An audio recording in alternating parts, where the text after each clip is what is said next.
أعوذ بالله من الشيطان الرجيم. بسم الله الرحمن الرحيم. قال فمن ربكما يا موسى؟ قال ربنا الذي آتى كل شيء خلقه ثم هدى. قال فما بال القرون الأولى؟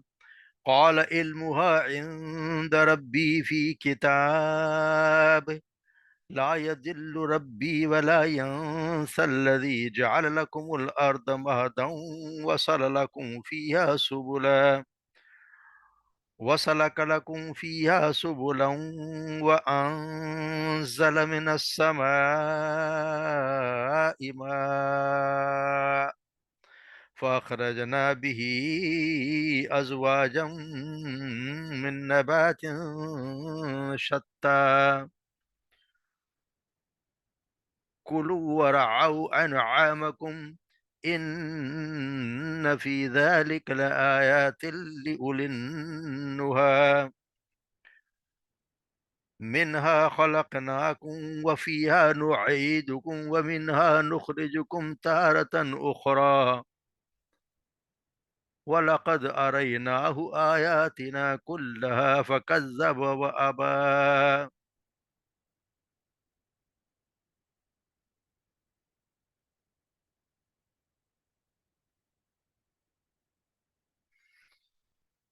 قال فمن ربكما یا موسیٰ، فرعون نے کہا پر پس مر ربکما، کون ہے تم دونوں کا رب؟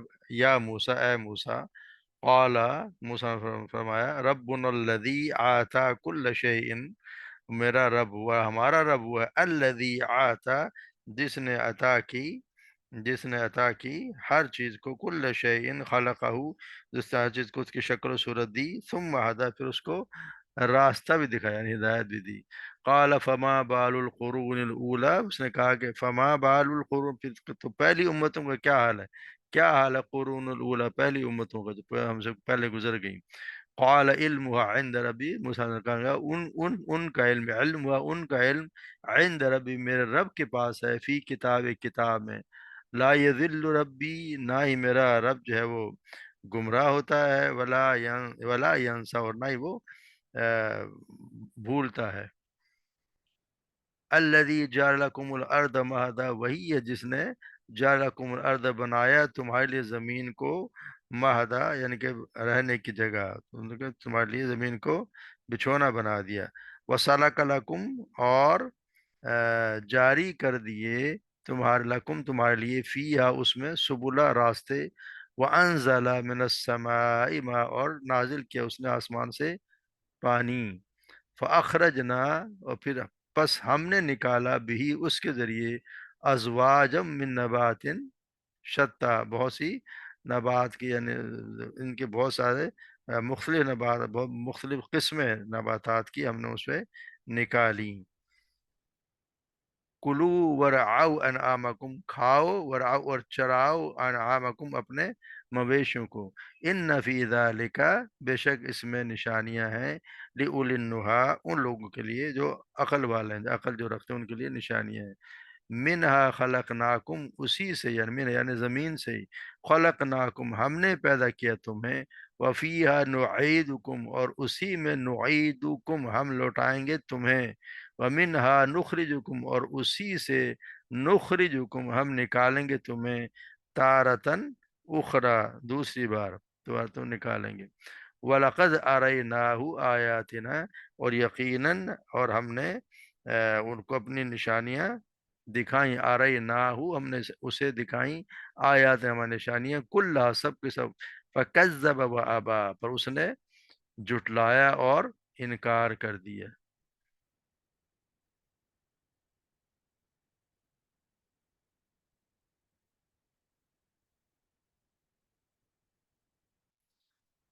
تو یہ ہم جیسے پڑھ رہے ہیں کہ موسیٰ علیہ السلام کو اللہ تبارک و تعالیٰ نے دیا اپنے بھائی کو ساتھ لے کے جاؤ، اور اس کو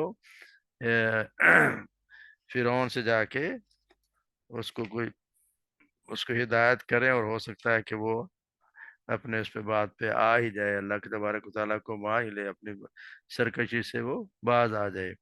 مگر وہ اس کو جب ہر چیز کو جھٹلا دیا، اور جس طرح اس نے موسیٰ علیہ السلام کو غارت کی باتیں کی، اور جو یہاں بتایا جا رہا ہے کہ اس نے جب اس کا اس نے پوچھا کہ اے موسیٰ پھر تمہارا رب ہے کون، تم دونوں کا رب کون ہے، تو تمہارا رب ہوا، تو انہوں نے یہی فرمایا کہ ہمارا رب ہوا جس نے ساری مخلوق کو اس کی مخصوص شکل و صورت میں پیدا کی ہے، پھر سبھی کو اس نے رزق حاصل کرنے کے گر بھی سکھائے، اور اس کے نسلوں کی بقا کے لیے سارے وسائل اور اسباب بھی مہیا فرما کر انہیں استعمال کرنے کا طریقہ بھی اس نے سکھا دیا ہے۔ یعنی اصل میں دونوں بھائیوں میں سے اصل جو صاحب دعوت تو تھے وہ چونکہ موسیٰ علیہ السلام ہی تھے، اس لیے فرعون نے انہیں کو مخاطب کیا، ان کے کہ موسیٰ علیہ السلام تمہارا رب بتاؤ کہ کون ہے۔ اس کا مطلب یہی ہے کہ وہ کوئی اس کا یہی کہنا تھا کہ کون ہے تمہارا رب، یہاں تو ساری چیزوں کا سب تو یہاں تو میں ہوں، سب کچھ میرے اختیار میں ہے، اور ہر چیز کو میں میرے اختیار میں، جس کو چاہوں ماروں، جس کو چاہوں زندہ کروں، تو تم نے کس کو رب بنایا ہوا ہے؟ کیونکہ وہ کہا کرتا تھا نا کہ میں ہی، کہیں کہیں وہ کہتا جیسے سورہ نازیات میں پڑھتے ہیں کہ انا ربکم الاعلی، میں ہی اے علیہ مصر، میں ہی تمہارا رب اعلیٰ ہوں۔ دوسرے اس نے یہ بھی فرمایا کہ یا قوم الیس لی ملک مصر ھذہ الانہار تجری من تحتی، اے قوم کیا مصر کی بادشاہ میری نہیں ہے، اور کیا نہریں میرے نیچے سے نہیں بہہ رہی ہیں؟ تو یہ اس طرح ہی اس نے اس کا انداز یہی تھا کہ جیسے اس نے یہاں بھی ہر چیز میں سورہ، جیسے وہاں پہ سورہ شعراء میں بھی حضرت موسیٰ کو بلکہ ڈانٹ کے انداز میں کہتا ہے لئن اتخذت الہا غیری لارجوانک من المسجونین، اگر تو نے میرے سے کسی اور کو الہ بنایا تو میں یاد رکھ کے تجھے جیل بھیج دوں گا۔ تو اس کا انداز تو یہ تھا کہ وہ کا یہ تھا کہ میرے ہوتے ہوئے تم کس کو الہ مان رہے ہو، یہاں پہ سارے اختیارات تو میرے پاس ہی ہیں۔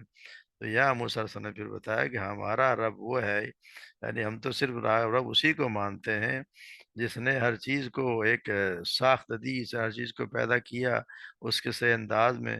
ربنا الذی اعطی کل شیء خلقہ ثم ہدی، ایک صحیح انداز اس میں اللہ تبارک و تعالیٰ نے اس کو ہر چیز کو ساخت بخشی، اور پھر اس کو راستہ بھی بتا دیا۔ یعنی دنیا کی جو ہر چیز ہے ہم نے تو اسی کو الہ مانتے ہیں جو پروردگار ہے، آقا ہے، مالک ہے، حاکم ہے، سب کچھ ہمارے نزدیک وہی ہے۔ تو اس کے معنی ہے کہ اس کے سوا تو اس کے ہم کسی کو ضرور تسلیم کرتے ہی نہیں۔ اور پھر ہر چیز کو اللہ تبارک و تعالیٰ نے جیسی بھی دنیا کی ہر چیز جیسی بھی بنی ہوئی ہے اسی کے بنا ہوا، اللہ ہی کے بنانے سے بنی ہے۔ ہر چیز کی جو بناوٹ، جو شکل و صورت ہے، یا جو قوت اور صلاحیت ہے، یا جو صرف بھی اللہ تبارک و تعالیٰ نے اس کو حاصل ہے، اسی کی اسی کی عطیہ اور بخشش کی وجہ سے ہے۔ ہاتھ کو بھی جس طرح ہم کا دیکھتے ہیں کہ دنیا میں اگر اپنے کام کرنے کی جس نے ساخت کی ضرورت تھی اس کو اللہ نے اسی نے دی ہے، اور پاؤں کو جو مناسب ترین ساخت درکار تھی وہ اسی نے بخشی۔ انسان، حیوانات، جتنے نباتات، جمادات، ہوا، پانی، روشنی، ہر چیز کو اس نے صورت خاص عطا کی ہے جو اسے کائنات میں اپنے حصے کا کام ٹھیک ٹھیک انجام دینے کے لیے ضروری تھی۔ پھر ایسا نہیں کیا کہ ہر چیز کو اس کے ساتھ میں بس مخصوص بناوٹ دے کر یوں ہی چھوڑ دیا، بلکہ اس کے بعد وہی ان سب چیزوں کی رہنمائی بھی کرتا ہے۔ دنیا کی کوئی بھی چیز ایسی نہیں ہے جس کو اپنے ساتھ سے کام لینے اور اپنے مقصد کا از- تخلیق کے مقصد کا کوئی پورا کرنے کا طریقہ اسے نہ سکھایا ہو۔ ہم خود دیکھتے ہیں کہ کان کو سننا، آنکھ کو دیکھنا اسی نے سکھایا، مچھلی کو تیرنا، چڑیا کو اڑنا کس نے تعلیم دی؟ سب کو اللہ تبارک و تعالیٰ نے تعلیم دی ہے۔ درخت کے پھل پھول دینے اور زمین کو نباتات اگانے کی ہدایت اسی نے دی ہے۔ یعنی ساری کائنات اس کی ہر چیز کا خالق، وہ صرف خالق ہی نہیں ہے بلکہ وہ اس کا ثم ہدا، وہ ہادی بھی ہے، ہادی پر معلم بھی ہے۔ تو اسی نے یعنی یا اللہ تبارک و تعالیٰ نے یہاں اس چھوٹے سے جملے میں سید موسیٰ علیہ السلام نے صرف یہی نہیں بتایا کہ ان کا رب کون ہے، بلکہ یہ بھی بتا دے کہ وہ کیوں رب ہے، اور کس لیے اس کے سوا کسی اور کا رب نہیں مانا جا سکتا۔ دعوے کے ساتھ ان کی دلیل بھی انہوں نے ایک چھوٹے سے فقرے میں دے دی۔ تو ظاہر ہے کہ جب فرعون اور اس کے رعایا کا ہر فرد اپنے وجود کے لیے اللہ تبارک و تعالیٰ کا ممنون احسان ہے، اور جب اس کے لیے ایک لمحہ کے لیے بھی زندہ تک نہیں رہ سکتا، تو جب تک اس کا دل اور اس کے پھیپھڑے یا کوئی آ، دل و دماغ سمجھ لیں یا جگر سے اللہ کے دی ہوئی ہدایت سے اپنا کام نہ کرتے چلے جائیں تو کوئی انسان زندہ رہ ہی نہیں سکتا۔ تو فرعون کا یہ دعویٰ کہ وہ لوگوں کا رب ہے اور لوگوں کو یہ ماننا ہے کہ واقعی ان کا رب ہے، ایک حماقت ہے، اور مذاق سے کیا ہو سکتا ہے۔ پھر دوسری بات ہے کہ اسی میں موسیٰ علیہ السلام نے اشارتاً رسالت کی بھی دلیل دے دی ہے، جس سے ماننے سے فرعون اس کے ساتھ جو اس کے درباری تھے، اس انکار کر رہے تھے. جب اللہ تبارک و تعالیٰ نے ہر چیز کو ہدایت دی ہے، ہر چیز کو ہدایت دے دی ہے کہ اس نے کس طرح کام کرنا ہے، تو یہ پھر اس کے لازمی تقاضا یہ بھی ہے کہ انسان کی جو شعوری زندگی ہے اس کے لیے بھی رہنمائی کا اللہ تبارک و تعالیٰ کو انتظام کرے.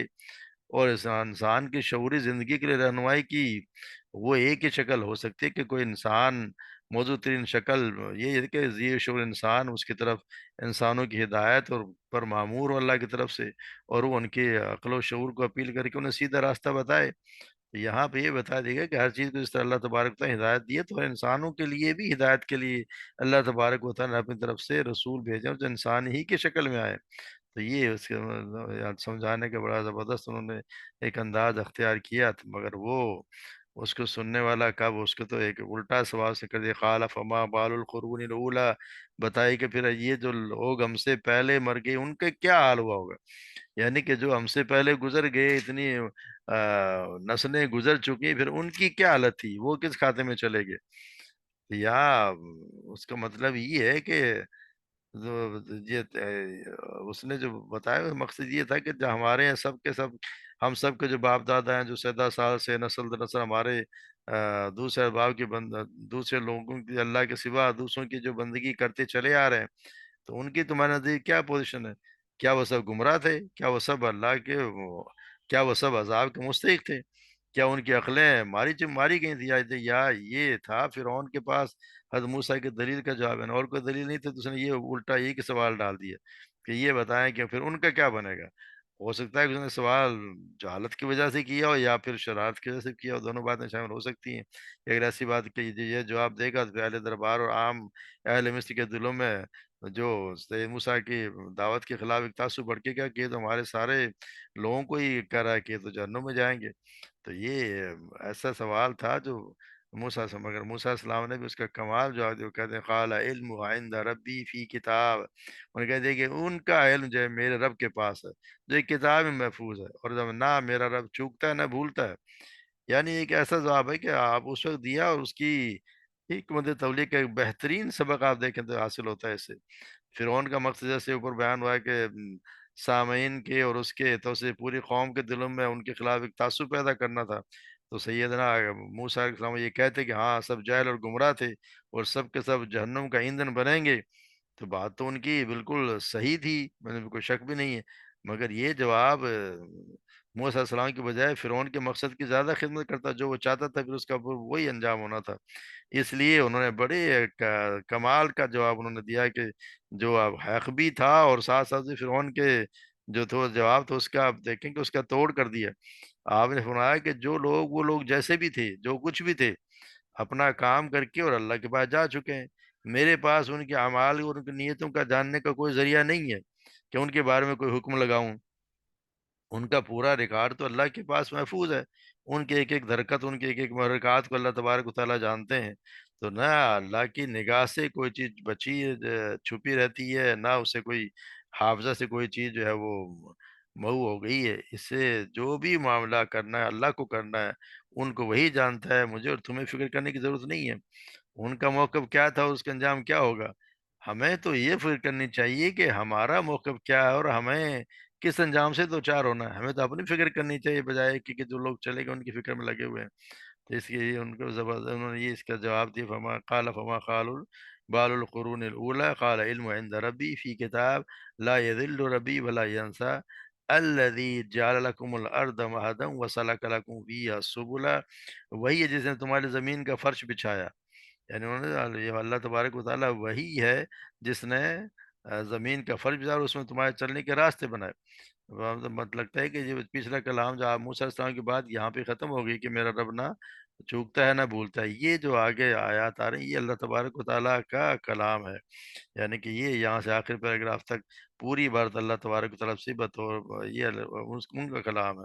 قرآن میں اس طرح کی مثالیں بہت زیادہ ملتی ہیں کہ کسی گزرے ہوئے آئندہ پیش آنے والے واقعہ کو بیان کرتے ہوئے جب کسی شخص کی کا کوئی قول نقل کیا جاتا ہے تو اس کے فوراً بعد اس کے ساتھ ہی چند فقرے واعظ یا نصیحت کی طرح یا تفصیل کی توضیح کے طور پر اللہ تبارک و تعالیٰ ارشاد فرما دیتے ہیں۔ تو یہ اسے صاف پتہ، کلام سے پتہ چل جاتا ہے کہ یہ شخص کا قول نہیں ہے جس سے پہلے ذکر ہو رہا، بلکہ اللہ تبارک و تعالیٰ کا اپنا خود کا قول ہے۔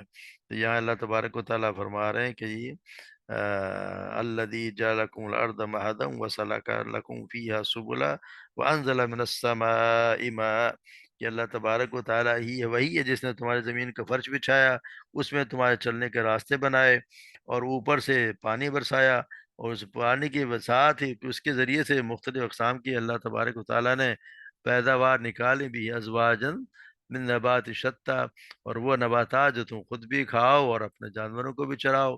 تو یہ آیات ہے، جو نشانیاں ہیں ان لوگوں کے لیے جو عقل سے کام لیتے ہوں، جو یہ سمجھتے ہوں کہ ہاں جو حق جاننا چاہتے ہیں، انہیں نشانات کی مدد سے منزل حقیقت تک پہنچنے کا راستہ معلوم کر سکتے ہیں۔ یہ نشانیاں ان کو بتا دیں گی کائنات کا ایک رب ہے، اور ربوبیت ساری کی ساری اسی کی ہے، کسی دوسرے کے لیے یہاں کوئی گنجائش نہیں ہے۔ سب اللہ تبارک و تعالیٰ نے سب کچھ جو ہے وہ اپنے ہی پاس رکھا ہوا ہے۔ اب اللہ تبارک و تعالیٰ نے اس میں کسی کو کوئی اختیار دیا ہی نہیں کہ اس کی ربوبیت میں، اس کی الہیت میں کوئی اس کا شریک ہو۔ نہ ہی اللہ تبارک و تعالیٰ کوئی ایسے کمزور ہیں کہ ان کو کسی مشورے کی یا کسی اور مددگار کی ضرورت ہے۔ تو یہاں پر یہ بتایا جس کے جتنے بھی پھل پودے جو اللہ تبارک و تعالیٰ نے پیدا کیے ہیں، سارے ان کے ایک دوسرے سے مختلف بھی ہیں، ایک دوسرے کے اوصاف میں، خصائص میں، پھلوں میں، ذائقے میں، دیکھنے میں، جتنے مختلف اللہ تبارک و تعالیٰ کی نشانیاں ہیں۔ جو بھی ان پہ غور کرے گا تو وہ اللہ تبارک و تعالیٰ وہ یہی کہے گا کہ اس ایک عبادت کے لائق تو صرف وہی ایک رب ہی ہے جو اس عبادت کے لائق ہے۔ لیکن دلائل سے صرف اہل عقل جو ہے نا وہی مستفید ہو سکتے ہیں، اور کوئی جو شخص ہے وہ سوچے گئے تو اس نے کیا، کچھ بھی نہیں، کیونکہ اولن جو عقل مند ہیں، جو عقل سے کام لیتے ہیں، وہی اس پہ سوچ سکتے ہیں اور وہ پہنچ سکتے ہیں۔ پھر منہا خلقناکم وفیہا نعیدکم ومنہا نخرجکم تارۃ اخری، اسی سے ہم نے تمہیں پیدا کیا، اسی میں تمہیں لوٹائیں گے، اور اسی سے تمہیں ایک بار اور نکالیں گے۔ یعنی تم سب کو، سب کے باپ جو آدم اسلام وہ مٹی کے، اس کو مٹی سے بنایا گیا، تمام ہماری غذائیں وہ بھی مٹی سے نکلتی ہیں۔ مرنے کے بعد خواہ کوئی انسان قبر میں دفن ہو یا نہ ہو، بالواسطہ یا بلا واسطہ اس کے اجزاء بھی مٹی ہی میں مل جائیں گے۔ ہر حال میں کہیں، چاہے اس کو راکھ بنا کے جلا کے اڑا دیں پھر بھی اس کے اجزاء مٹی میں ہی ملیں گے، چاہے اس کو پانی میں بہا دیں پھر بھی اس کے اجزاء مٹی میں ہی مل جائیں گے، اور قیامت کے روز بھی انہی اجزاء کو دوبارہ جمع کر کے ان میں روح پھونک کر دوبارہ زندہ کر دیا جائے گا۔ تو یہ ہوگا یہی کہ جب ہوگا تینوں چیزیں، یعنی کہ یہی یہ تینوں ظاہر یہاں پہ زمین پہ ہی سب کچھ ہونا ہے، یعنی کہ پیدا بھی اسی سے کیے گئے، پیدائش بھی اسی سے ہیں، اسی کی طرح اللہ تبارک و تعالیٰ لوٹائے اور یہیں سے ہمیں دوبارہ نکال دیں گے۔ یہاں پہ کچھ روایات میں آتا ہے کہ یہ آیات جو ہیں پڑھی جاتی ہیں جب مردے کو دفن کر کے اور اس میں مٹی ڈال رہے ہوتے ہیں، لیکن یہ روایت سندن ضعیف ہے۔ تاہم یہ ہے کہ تین مٹھیاں بھر کے مٹی ڈالنے والی روایت وہ صحیح ہے کہ یہ تین مردے کو دفنانے کے بعد اس پہ قبر پہ جو مٹی ڈالی جاتی ہے وہ تین مرتبہ مٹھی بھر بھر کے ڈالی جاتی ہے، مگر ساتھ یہ آیت پڑھنا کوئی اس کی یہ ضعیف سند ہے۔ تو اللہ تبارک و تعالی ہمیں سب صحیح سمجھ عطا فرمائے اور ہمیں اس پہ عمل کرنے کی توفیق عطا فرمائے۔ وَلَقَدْ أَرَيْنَاهُ آيَاتِنَا كُلَّهَا وَكَذَّبَ وَأَبَى، ہم نے اسے دکھایا ہماری آیات کو، کلّا سب کے سب، مگر اس نے وَكَذَّبَ وَأَبَى، اس نے اسے جھٹلا دیا اور ابا اور انکار کر دیا، یعنی اس نے انکار بھی کر دیا اور جھٹلا دیا۔ تو انشاءاللہ اس کو اگلے سبق میں یہیں سے شروع کریں گے۔ اللہ تبارک و تعالیٰ صحیح سمجھ عطا فرمائے اور ہمیں اس پر عمل کرنے کی توفیق عطا فرمائے۔ وما علینا الا البلاغ۔